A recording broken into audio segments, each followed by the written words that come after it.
Okay, it's recording. All right, so here, Karen, is how you are going to avoid the boogers on the bottom with your thread. So on the left-hand button, I punch it once and I punch it twice. And if you look down here,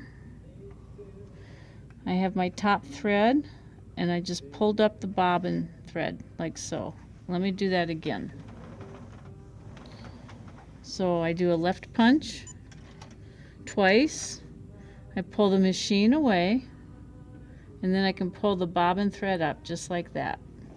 Now when I start to sew, I hold on to it with my left hand here and I start to sew.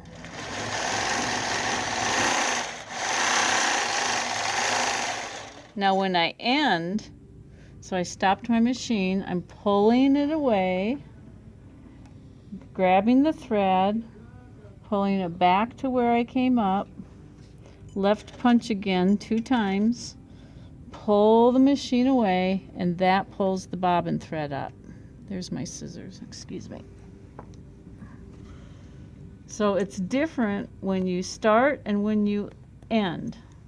So one more time. Left punch to start, twice, pull the thread up, sew a little bit,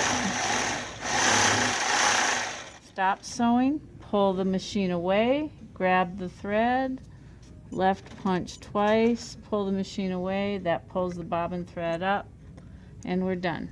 If that doesn't help, give me a holler. Bye.